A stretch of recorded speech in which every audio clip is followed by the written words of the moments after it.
Hey YouTube, Natalie here. So I wanted to respond to a viewer's request that I do a reaction to the video of a DMV administrative hearing by Marc Stevens. Susanna Bott is the person that requested that I react to this video. Thank you so much, Susanna. She requested it like 11 days ago, but I wanted to take some time to kind of research the type of hearing that Mr. Stevens was appearing at and provide you guys with some information on that. Administrative bureaus are usually under the executive branch of their respective government. The Food and Drug Administration is under the executive branch of the United States, right? Whereas the DMV, the Department of Motor Vehicles, is under the executive branch, an administrative body under the executive branch of the respective states that it operates under, right? And here in the state of New Hampshire, their DMV is under the executive branch in an administrative body, is governed by the Bureau of Hearings. So the Department of Safety Bureau of Hearings is responsible for conducting administrative hearings. Hearings are administrative in nature, designed to be informal, albeit all testimony is taken under oath, verbally recorded, and the results are subject to appeal. Hearsay is allowed, meaning that you can testify about what someone else said to you, not something that you necessarily heard yourself. You appear before a hearings examiner, not a judge, and have the right to be represented by an attorney of your choice at your expense. Legal representation is not required. The choice is yours and yours alone to make. No one here can make the decision for you, and we cannot provide you with legal advice. The hearings examiner will control the hearings and has the authority to ask questions of individuals present to ensure he or she has the information needed to make a rational, fair, and informed decision. So this is completely nothing at all like a criminal or civil proceeding in a court that is under the judicial branch of government. So it is not a constitutionally mandated court. It is a court that has been established by the executive branch of government that governs the DMV, and then the DMV has decided to come up with its own hearing process. So the same protections that apply to a defendant in a criminal case or a civil case in a judicial branch court or a constitutionally formed court does not apply in these hearings that Mr. Stevens is appearing in front of. That is why he's even able to be there in the first place, because of its informal nature. Okay, we are back on the record. So I read the hearing notice, the statutory authority. Now I'm going to determine who is present here today. And I'll start with the state, since the state brought this petition.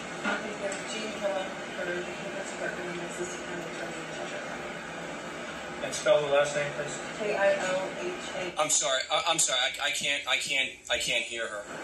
So a few times throughout this, Mr. Stevens is going to try to interrupt the proceedings in just the most, general or mundane parts of the proceedings, like trying to establish, who the parties are. Now, she is very hard to hear, so I will give him that. But anyway, I'm just preparing you guys for that. I'm not sure what we're going to do about that, sir. I only have so much technical... Is the microphone thing? Yeah. Well, it's going to have to be moved every time somebody speaks. Why don't we try it again and see if we can hear you this time? I tell you, I had an initial objection. I have an objection to Miss Killam appearing today. Basis of the objection? Yeah, the objection I have is that I believe she's bringing a complaint knowingly absent evidence of jurisdiction. We've had prior experience with Miss Killam. I've spoken with her on the phone. Okay, so Marc Stevens is raising an objection to the prosecutor even appearing here today. The prosecutor filed a petition with this Bureau of Hearings for the Department of Motor Vehicles, and she is the one that obtained this hearing by filing that petition. And he is saying that she should not even be able to appear because they contest jurisdiction. Now, he wants to stop her from even being present in the room.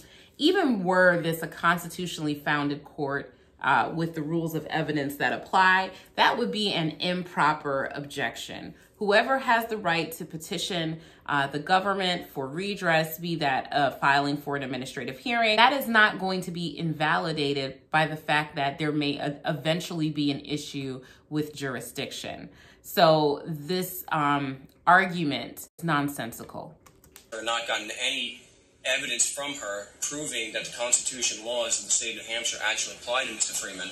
And so I believe her appearance today is disingenuous at best. That she's So Mr. Stevens is arguing ultimately that they have not proven that the Constitution or laws apply to Mr. Freeman. However, this is not a constitutionally founded court. This court is not under the judicial branch of the government, okay? And jurisdiction for the court only applies if the offense was committed within the state of New Hampshire. That's it. Given by the executive branch of government, not by the judicial branch of government. She's knowingly proceeding absent evidence of jurisdiction. I guess I'm going to address you first. This is a duly convened hearing of the Department of Safety based on a complaint brought by the Keene Police Department. And I recognize her as a member of the bar of the state of New Hampshire. I'm not sure what your authority is, sir, but she's a member of the bar of the state of New Hampshire. And although he's not sure of what his authority is, the fact that, you know, Mr. Stevens doesn't have any authority and is not barred under the state of New Hampshire, this would not fly in a non-administrative hearing body. So were he really in a court where he could actually advance these types of arguments, he wouldn't even be allowed to appear and advance those arguments because he's not an attorney. As far as I'm concerned, she can appear here, and I don't know as though you've said anything that makes me think otherwise. Well, I believe she's filed a complaint with the DMV knowing that there was no evidence of jurisdiction, that there was no evidence to prove that the Constitution laws of the state of New Hampshire actually apply to Mr. Freeman. So again, they don't have to show that the Constitution applies to Mr. Freeman. As to the jurisdictional issue, which is, do the administrative rules apply to Mr. Freeman and can he be sanctioned under those administrative rules? The judge has to be given the hearing official, he's not a judge, the hearing official has to be given the opportunity to hear what the facts are in order to make a prima facie or on its face determination of whether or not there's jurisdiction. And again, the higher burdens of proof do not apply in this case because this is not a constitutional court. This is not a court convened by the judicial branch of government. This is a hearing body that is brought about by an administrative body under the executive branch of government. You gotta know your separation of powers. That's really what Mr. Stevens' issue is here. Purposely withdrawn her complaint in the court to bring it here to enjoy a lesser standard of proof, which even with the lower standard of proof, because she has no evidence to prove that the Constitution laws apply and can't establish her. How do I know that she doesn't have any evidence if I haven't heard anything yet? And ultimately, that's what it all comes down to. Mr. Stevens is ultimately trying to disrupt this proceeding. He's not actually interested in a thorough or true determination by this administrative body. But it doesn't work because the judge needs to be able to hear the evidence in order to determine whether or not there is jurisdiction at all. This is not like in a district court or circuit court convened under the judicial branch of government, where you can file a separate motion to dismiss for lack of jurisdiction. This is an administrative body. So the judge is going to consider everything all at once, and he has the right to hear the testimony of the witnesses in order to reach the threshold issue of whether or not there's jurisdiction. Mr. Stevens can't stop the administrative hearing official from hearing that evidence. And also, why do I need a constitutional authority to hold this hearing when this is a statutorily and administrative rule appropriate hearing? So this hearing only exists because of an administrative rule that was written down in a statute that created this administrative body. They can appeal it into the court system, and then the court rules would apply. But as of right now, at this lower level, they do not have the authority to exert the constitutional rules over this administrative body. Because it goes to the issue of jurisdiction over Mr. Freeman, that Ms. Killam is under the impression or is arguing that the constitutional laws apply to Mr. Freeman. So no, actually, that's not what she's arguing. He believes that because maybe that's the only thing that he knows. He knows to fight jurisdiction, fight jurisdiction, fight jurisdiction, right? But she is not saying that the Constitution applies. She's saying that administrative rules apply. This administrative body is what gives out licenses and permits people to be able to operate motor vehicles on the road. And by violating these rules, you're no longer able to operate motor vehicles on the road. You're going to have a lifetime suspension or whatever the case may be, whatever the sanction is that they're seeking here. And so she's seeking for this administrative body to enforce its own rules. She is not seeking for a judicial branch of government court to enforce the Constitution. So the premise of his argument is incorrect. So it's an issue of fact, not a constitutional issue or an issue of law. If Ms. Killam has evidence to prove the constitutional laws... That is incorrect. It is not an issue of fact. It is literally an issue of law. A question of fact, for example, would be whether or not Mr. Freeman is wearing a maroon colored shirt, whether or not Mr. Freeman was behind the driver's seat of a motor vehicle. Questions of law are whether or not this administrative body has the power to hear this case. What Mr. Stevens is arguing is a question of law. Apply to Mr. Freeman, then she needs to present it right now. I'm denying your motion, sir, and I'm going to go right to the evidence today. Well, on what grounds? Do you believe that she has evidence to prove the Constitution laws apply to Mr. Freeman and there's jurisdiction? Statute and rule, this is appropriately convened hearing, and we're going forward. Well, objection, do you? So when he says that it's an appropriately convened hearing, the hearing was properly requested by the state, by the prosecutor's office. They filed the forms correctly, and they decided to, on the face of the complaint, convene the hearing. So it's appropriately convened. Whether or not, now again, this officer may get up and say, you know, oh, I deviated over into Massachusetts when I stopped him. Then the court will say, oh, well, I don't have jurisdiction over this. This did not happen in New Hampshire, so I don't have jurisdiction.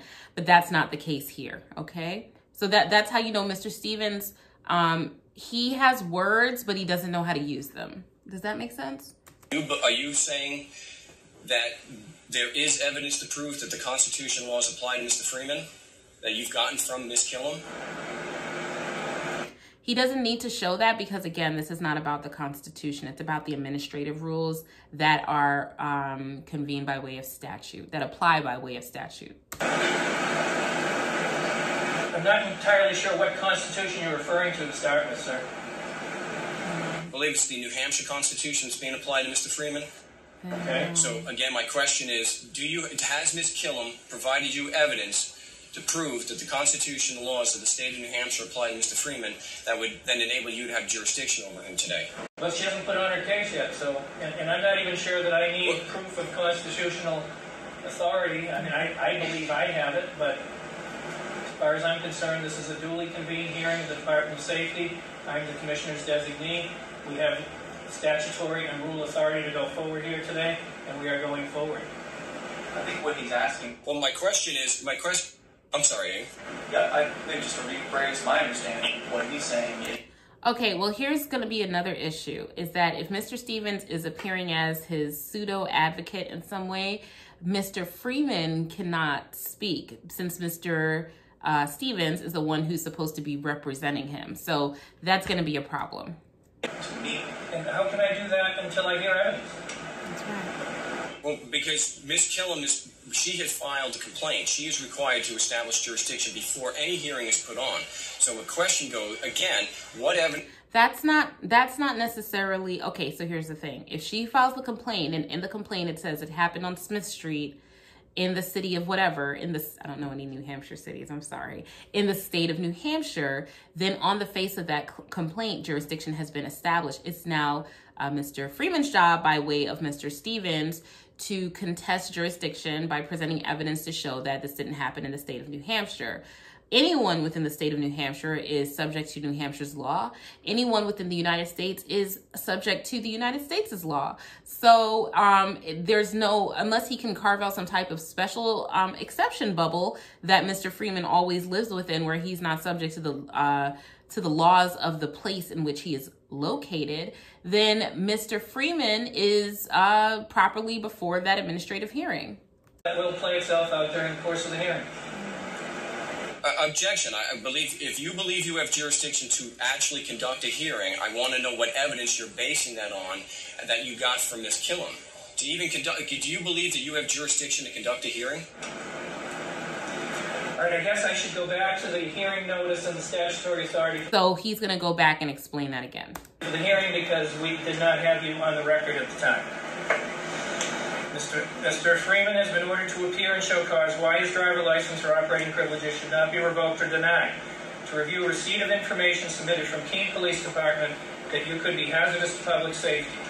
The person who shall be subject to such an order shall include but not be limited to one whom, and I will narrow it down, number 2, a law enforcement officer has reported for misconduct.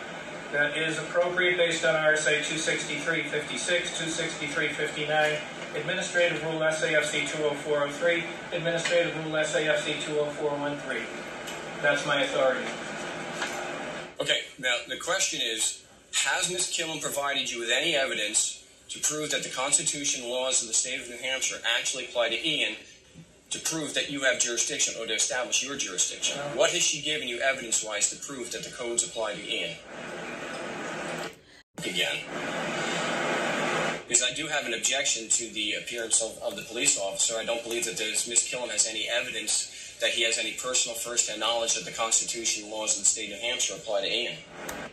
Okay, so a couple of problems that are wrong there. Number one, you cannot prevent the witness from testifying where the witness is there to establish the issue of jurisdiction. So you have raised the issue of jurisdiction. Obviously, the state's attorney or the prosecutor was not there at the time that the traffic stop occurred. The only person with firsthand knowledge of that would be the police officer. So you have raised this issue and opened the door to this police officer testifying. So you cannot simultaneously raise the issue of jurisdiction and then object to the state's modality of proving the jurisdiction. Secondly, the police officer is a fact witness. So he is a witness as to what happened, what was said, and that's it, right? And based on what happened and what was said, then the judicial or the quasi-judicial official can make the determination of whether or not jurisdiction has been established and whether or not the license should be suspended according to the administrative rules, right? Well, here, what Mr. Stevens is asking this police officer to do and saying that if he can't do it, he can't testify. He's asking the police officer to testify that this court has constitutional authority over Mr. Freeman. This officer cannot testify to that because that's a legal conclusion. Fact witnesses, and basically no witnesses, can make legal conclusions. Only the judge or the finder of fact or the administrative hearing official makes the actual conclusions on the administrative rule or the law, right? So they're the ones that make those types of conclusions. So you cannot say the officer can't testify because I know for sure he won't be able to testify and say that the laws apply to Mr. Freeman, because first of all, it's a faulty premise, because this officer could never testify to that. But secondarily, because you're raising this issue, you've opened the door to this officer being able to testify about where he made the traffic stop, when he made the traffic stop, and who he made the traffic stop on. And, so based on all of those things, Mr. Stevens' arguments are inadequate. He doesn't need that knowledge, sir. No, he doesn't. He doesn't need he's allowed to speculate in this hearing? No, and that's not what the administrative hearing official is saying. It's not that he has the ability to speculate. It's that he doesn't need to test. Mr. Stevens is moving the goalpost. The goalpost is simply that this officer testifies to what he heard and what he saw and what happened, right? What Mr. Stevens is trying to do is impose this additional hurdle that does not exist within the law or the administrative law, that this officer also has to establish that the Constitution laws apply to Mr. Freeman. The state Constitution does not need to apply to Mr. Freeman because this is not a constitutionally convened court. And also the determination of whether or not the court ultimately has jurisdiction over Mr. Freeman, which is what Mr. Stevens is really arguing, is made by this administrative official, not by the police officer. So he's misconstruing the words of the administrative hearing official. He is going to testify about his knowledge of facts as they apply to his knowledge of law in the state of New Hampshire. But one of the issues he has to prove, one of the elements, is that he has to prove that the Constitution laws of the state actually apply to Ian. And if he doesn't have personal first-hand knowledge... Let me finish. Opinion, and I have not accepted that opinion at this point, So Mr. Stevens is not citing, and here when you want to make these type of legal arguments, quasi-legal arguments, pseudo-legal arguments, you know, when you want to make these types of arguments, that clearly the arbiter of the facts and the law and the one who determines what's going to happen is not agreeing with you, you have to provide case and statute cites to support your theories. You have these theories that this officer is supposed to testify that the Constitution laws of the state of New Hampshire applies to Mr. Freeman, right? Like he just keeps repeating that sentence over and over again. But there's no legal authority for Mr. Freeman to say that. So he's just wrong about the law, and he has nothing to back up what he's saying. So now what I'm asking is, does Ms. Killam have... Oh, just one other like stylistic point that I'd like to point out that maybe because Mr. Stevens is not an attorney, he doesn't understand. When you're yelling at the person that's going to be making the ultimate determination, like, let me finish, and, you know, I'm going to speak over you, and I'm going to stop you from talking, and I'm going to force my way through, what you're doing is you're hurting your client. Mr. Freeman, Yep. Either he is representing you and he will ask the questions, or you are representing yourself. You need to tell me right now. If Mark would like to continue, I'm happy to have Mark continue. And I would just like to say that the hearing official, the hearing examiner, is serving two purposes here. Number one, Mr. Freeman had spoken up and tried to explain Mr. Stevens' arguments to the hearing examiner, and that is not allowed under any, you know, type of hearing, because you need to have one issue, one voice. Even if you had both of them being the representative on this issue of jurisdiction, it really should just be one person making the arguments. And number two, Mr. Stevens is not doing a good job. He's making arguments that have no basis in law or facts, that are not supported by the authority given to this administrative body. So Mr. Freeman could at this point in time say, you know what, Your Honor, I'm going to take over from here and I'm going to represent himself. And he might have had a better result had he represented himself. But so the hearing examiner was giving Mr. Freeman an out, but Mr. Freeman didn't take it. Okay, and that means that he asks the questions and you do not. He can put you on to testify at some point if that's what you desire. But I am not going to have him ask questions and you ask questions and him ask questions. It's not the way we're conducting this hearing today. As long as he's allowed to ask questions, I won't ask questions. He's going to be allowed to ask questions as long as he's not disrupting the flow of the hearing. If I determine he is, he will not be allowed to talk anymore. And then you can take over. All right? Okay. Officer, raise your right hand, please. What objection? My objection has been heard and determined. Does Ms. So the judge has already ruled on this objection long ago, and he said that he disagrees with him, and he's moving on, and he's swearing the witness. What Mr. Stevens is doing is just continuing to try to disrupt the proceedings. He's not making any different arguments. He's not raising any case law, any statutory authority. He's just repeating the same argument over and over and over again. And in a real court, that would get you in a lot of trouble. But here he's in this hearing examiner's office, so he gets a little bit more leeway. Killam have any evidence to show that the witness has personal knowledge? I think your objection, sir, and we are going forward with evidence. And if you... So let me, just a point of clarification. You're going to allow the witness to testify. We're going to keep beating this dead horse then you will be disconnected. It's dead.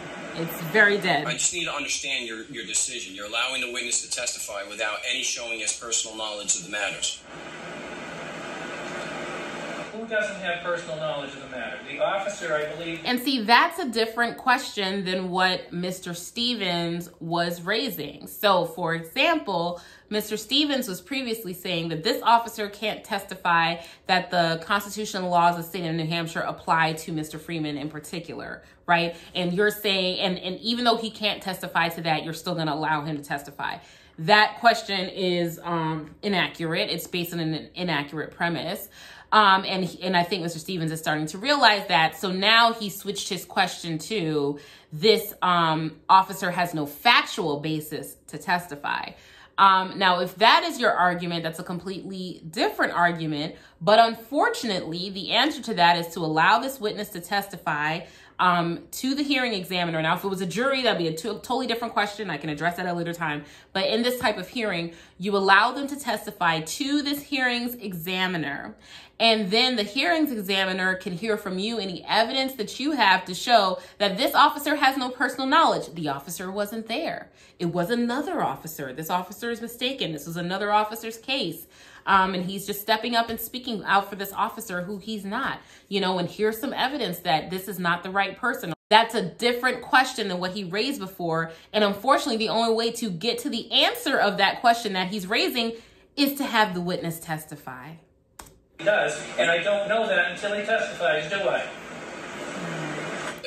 Not necessarily. Ms. Killam has filed a complaint and is basing everything on this witness's testimony, and she is responsible as the prosecutor to be able to confirm that the witness does have personal first-hand knowledge of the evidence before she puts him on the stand and calls him as a witness. I need that determination, sir.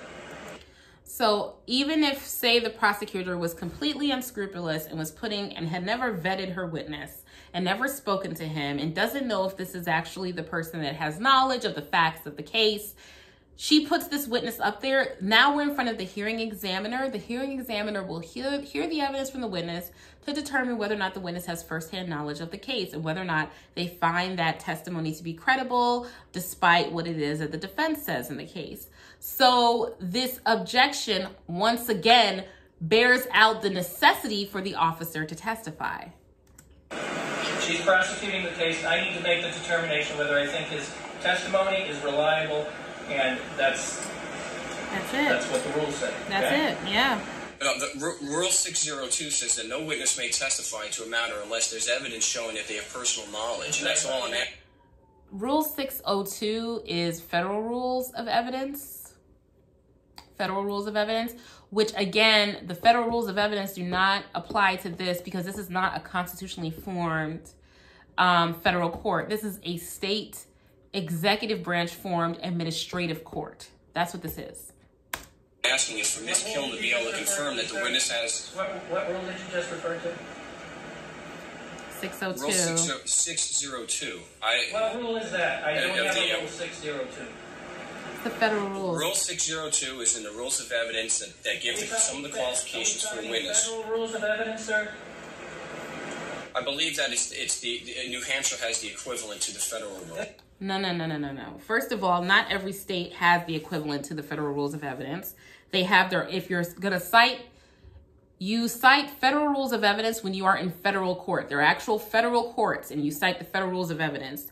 When you are in a a court that falls under the judicial branch of government, then you use the state rules of evidence. If you are in an administrative branch of government hearing court, an administrative hearing court, like the Bureau of Hearings here, you use their rules of evidence. They promulgate their own rules of evidence, which I've already read to you, right? Which says that they allow in hearsay and that they are on a preponderance of the evidence, which is the lowest standard. This is an administrative proceeding. We have administrative rules. That's what governs this hearing. Simple. Okay, so let me just understand correctly that a witness may testify without a showing from the prosecutor that they have personal first-hand knowledge. And again, what you're doing here is you are, and as they said in their rules, they don't provide you the party with legal advice. You provide the legal arguments, and then the hearing examiner makes the legal determination or the determination under the administrative rules. But it is never advisable or correct for the advocate to ask the judge or the examiner for advice. Then you don't know what you're doing. He is a witness who has information that is relevant to this proceeding. I can accept hearsay. I can accept, he could testify to hearsay, and I can accept that based on our rules. And he is. So you're going to, okay. And he's going to proceed to testify. I did an administrative, yeah, okay, I just do a point of clarification because I just did this with the NHES a few days ago. I want a clarification on when you say hearsay. Are you going to accept hearsay from the police officer from an unidentified source? I can. I don't have to. And he's asking about these hypothetical situations, but what it really is a stalling tactic. The hearing examiner doesn't know what he is or is not going to consider until he gets to the point where he's going to potentially be hearing the evidence. But he doesn't even want the officer to be sworn and the first question to be asked because ultimately they don't win on the law, right? Let's just break down what this is really about. Whatever this man did in order to have his license potentially suspended or banned or whatever is going on with him, he is not on the side of the law, right? Or the administrative rules. That is not in his favor. So instead, he is trying to disrupt the system. You don't have the law on your side, you hammer the facts. When you don't have the facts on your side, you hammer the law. When you don't have the law or the facts on your side, you hammer the table. And that's what they're doing here. It's just a bunch of table hammering. You can accept a statement from the police officer that he's giving secondhand from an unidentified source. Okay, so no. Examiner, you would consider it irrelevant, immaterial, or unduly cumulative or repetitious evidence. That is SAFC. I don't know if you guys just saw that officer wink at the prosecutor, but that was gross. And that was gross. I hated it. 203.19, that applies to this hearing. So the hearing examiner just debunked every single one of Mr. Stevens' potential arguments. He told him he can consider any evidence that is relevant within his own discretion, as long as it's not cumulative, meaning that it's just multiple different sources of evidence that all prove the same thing. Relevant is such a low standard, you know, and under the federal rules, all relevant evidence is admissible except, and then there are so many exceptions. All the rules of evidence are just exceptions to that basic rule, but the only exceptions to him considering relevant evidence, meaning it just has something to do with the offense or the matter at hand, is that it's not cumulative. That means he can hear basically anything. So that kills Mr. Stevens' argument. Mr. Stevens should have familiarized himself with New Hampshire administrative rules for these type of hearings, which he failed to do. Okay, so just to be clear, you would consider credible a statement from the witness secondhand from an unidentified source. Oh, stop Sir, it. he can testify to it. Whether I determine it's credible or not is a determination I make. He won't know if it's credible until he hears the witness testify and hears the cross-examination. And the overall decision on the case. Okay, so it is something you would possibly accept. I'm just trying to see what kind of standard of proof that you hold, sir. He's already told him the standard of proof that he holds, but also now, again, he's asking for legal advice. And it's not appropriate for you to ask for legal advice. We have a preponderance of the evidence standard, sir. And hearsay is admissible, but I have to determine its reliability and the weight that I give it in the overall determination. Yeah, well, I still object to the witness being put on the stand because I don't believe he has any relevant testimony to give. And I don't know that with until personal he knowledge. gives the testimony. Objection overruled. Officer, both. You swear the testimony you're about to give in this matter is the truth, the whole truth, and nothing but the truth, so help you God. I do. And about that time, again, February 7th of this year, 2013, about 11:40 a.m., where were you, and what, if any, vehicle inquired? I was on George Street heading, I guess what would be westbound, coming up to Washington Street, when I observed a car, black and white. I guess the way the sun hit it, I could see fully that it said police on it. Prove. She's supposed to prove that the Constitution laws apply to Ian to make her case. That's the entire foundation of her case. This is why I was so adamant about that before we started, before you got upset and decided to threaten to cut my transmission. If you are already under the impression or the assumption that the Constitution laws apply to Ian, you've already picked up Ms. Killam's burden of proof. That is incorrect. So the hearing executive did tell him to stop interrupting him, or else he was going to turn off his mic and disconnect him from the hearing. And he took that as a threat. It was not a threat. As I said before, well, I mean, it's a threat, but he had the authority to make that threat. Let's just put it that way. The hearing examiner is in charge of the hearing and can conduct its proceedings accordingly. And also, Mr. Stevens is again asking this court to make a finding that it does not need to make, because the Constitution and the laws of the state of New Hampshire, outside of the administrative laws, do not need to apply to this hearing or this case. And he just keeps making the argument over and over again, attempting to disrupt the testimony and the proceedings. But it's already basically lost, because the officer has already testified that he made this traffic stop with Mr. Freeman in the state of New Hampshire. That's the jurisdiction right there. How can Ian get a fair hearing here if you've already determined the foundation of Ms. Killam's case? And I would object that we can't get a fair hearing from you, sir, by your own admission, because you've already determined a major element of Ms. Killam's case. Basically, Mr. Stevens is, without knowing the language to use, asking the hearing examiner to recuse himself, because he's saying that the hearing examiner has prejudged that there was jurisdiction over the case. What Mr. Stevens is asking for the hearing examiner to do would be tantamount to the officer getting up and saying, this happened in New Hampshire, it was a motor vehicle, Mr. Freeman was the subject of the traffic stop, and then the hearing examiner was mandated to say, oh, that's it, I have no jurisdiction over the case. Based on this testimony and Mr. Stevens' arguments, I have no jurisdiction over the case. This hearing must stop right now. And unless he does exactly what Mr. Stevens wants him to do, he must recuse himself. As bias, basically. That would be the very example of bias against the state and in favor of Mr. Stevens and Mr. Freeman that Mr. Stevens is yelling about. So basically, Mr. Stevens is saying, unless the hearing examiner is biased in favor of the defense, he should recuse himself. And of course, that's not what's going to happen. So what he's trying to do is just disrupt the proceedings from taking place. I presume anyone who inhabits the state of New Hampshire is subject to New Hampshire law, and if you can prove to me otherwise, that's where we'll go. Can you define this? And again, after the testimony is taken and Mr. Stevens has done his cross-examination, Mr. Stevens then could have, at the conclusion of the officer's testimony, made the arguments, the legal arguments, supported by law or administrative rules, why this court does, or why this hearing body does not have jurisdiction. He could have made those arguments, but instead he's trying to stop the flow of the proceeding altogether. And that's how you know that this is not based on sound legal reasoning. What evidence do you rely on?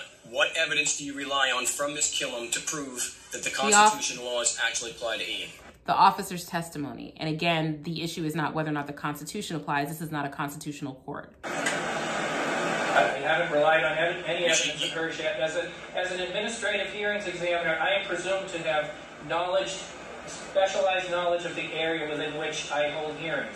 And that knowledge tells me that anyone who drives a motor vehicle in the state of New Hampshire is subject to the motor vehicle laws of the state of New Hampshire.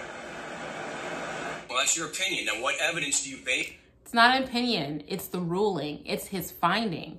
The officer testified that he was within the state of New Hampshire. He's going to assume he was within the state of New Hampshire. And then it's Mr. Stevens' job to rebut that with additional evidence. On that the Constitution laws actually apply to Ian. It's not the question. It is an opinion that if you have evidence to rebut, I will certainly listen to it today. But I am a hearings examiner who is allowed specialized... Sir, the one who makes the allegation. The burden of proof is on the prosecutor who has brought the case. That is true. And it is also their burden to prove that there's jurisdiction in the case.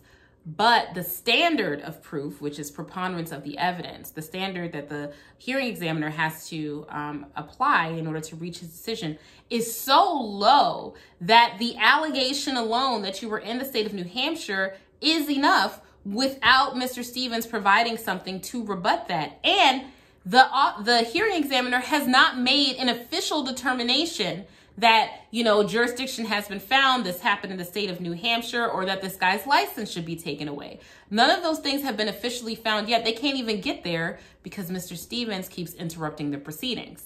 Actually apply to him, unless you want to go on record that it's being applied arbitrarily. If there is not concrete empirical proof that the Constitution laws apply. Sir. Does the U.S. Constitution apply to Ian?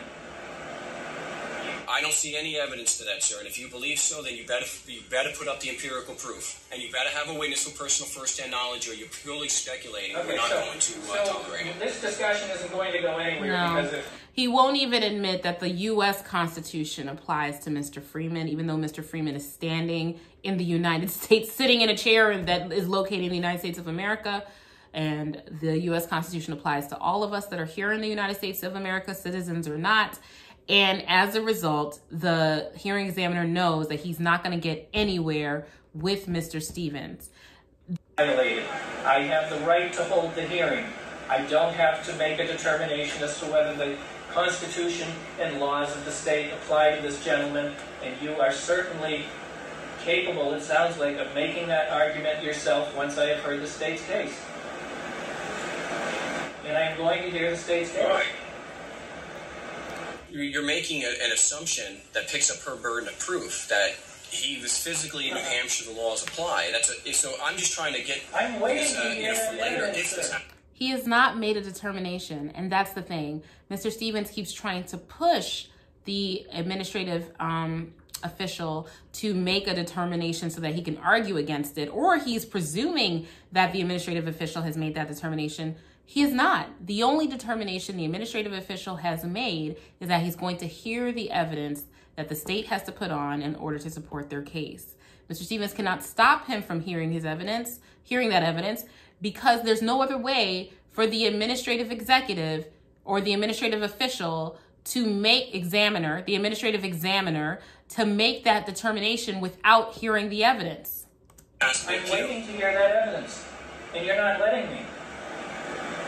Well, I made an objection that there was no relevance, and this is what got us started on this, because you said, and I wrote it down. 10 minutes ago. But that was on the grounds that she was going to build a foundation later. You said that she was going to build her foundation later, and I wanted a clarification from you that at this point in time, she has not shown any relevance to the question. And I've overruled that objection, and I'm going to continue to take testimony. Please continue. But you still haven't been clear that you... And again, no matter where you are, once they've overruled the objection, this applies to everyone that's making an argument. If you guys ever have to go to, for us, it's the MVA, an MVA or DMV hearing or anything like that, workers' compensation hearing, once the person that controls the hearing and the proceedings has made their decision, you stop arguing. You've made your record. You can even say, Your Honor, may I please make my record? Make your record of what your argument is, and then stop arguing, and then you can take an appeal. But you do not continue to argue after the judge or the hearing examiner has made their determination. You're in agreement that she hasn't laid a foundation of relevance at this point, and I think it's highly disingenuous I have made my ruling, and to if make you a are going to statement. continue to argue it, I am going to disconnect you. Do you understand that? You don't need to disconnect. Don't do that. You have created your record 5 times over, okay? And by created the record, what he means is that when this case is over, if he is to lose, right? And that's what you create your record for. You create your record because it's all being recorded. And if you are to lose, you want the higher court that's going to hear it, the appellate court, I think is where it goes to, that hears these cases, that's going to hear it. You want them to know exactly what arguments you made. You want them to know what objections you made, because if if there are any things that the hearing examiner did that were wrong, if you did not properly object to them and raise those issues, then you've waived them and they can't be examined in the higher court. He has made very, very clear, although it's wrong, he's made very, very clear what his argument is. To continue to argue it over and over again after the hearing examiner has already ruled is an abuse of the process and is disrupting the proceedings. And he's contemptuous at this point, even though it's not a judicial body, but he's contemptuous at this point. I want to hear evidence. That's what we want to hear, sir. But you've been disruptive yourself and not giving straight answers and threatening me. We were just here from the very beginning. All we've done is ask for evidence. That's all we've done. When she filed this nonsense in court, we just wanted the evidence. And so it's disingenuous for you to say, I just want to get to the evidence, when for the entire time we've been doing this. And Mr. Stevens was cut off there 48 minutes and 6 seconds into the recording. I think it had gone on some time before that. The hearing then goes on for quite some. Of course, Mr. Freeman did not update on what the status of that was. I'm going to assume that his license was actually suspended. But ultimately here, what we see is that people are relying on Mr. Stevens, at least they were as of 2013, to provide them with legal advice that is completely erroneous, that is not supported by the law. It is not supported by the facts of these people's cases. And aside from that, what it ends up doing is hurting these people ultimately, which, you know, just the way that my heart is set up, I do feel sorry for them. I do feel as though they are being taken advantage of. If I understand correctly, I don't want to speak out of turn, but I do believe from what I've been told and what I've seen online that these people pay Mr. Stevens on his website. He charges for his, pamphlets and books and audiobooks and whatever it is that he's selling on there. And this is just incorrect legal advice that he's providing. It's completely ineffective. I don't know if Mr. Freeman would have had some type of legal argument that could have benefited him had he just used that money to hire a licensed practicing attorney. And so, all I'll say is that it's real out here. It's really real out here that there are people that are distrustful of the system as it is. They're distrustful of the court system, the administrative bodies, everything that is a point of authority in their lives. They're very distrustful of that. And so anyone that is willing to have enough personality to seem as though they know what they're talking about and willing to charge for that cult of personality can take advantage of those people that are distrustful of the system. And I hope that Mr. Stevens isn't still doing things like this.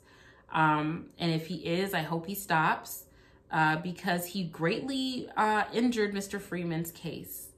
Anyway, let me know what you guys think in the comment section down below, and I'll talk to you later.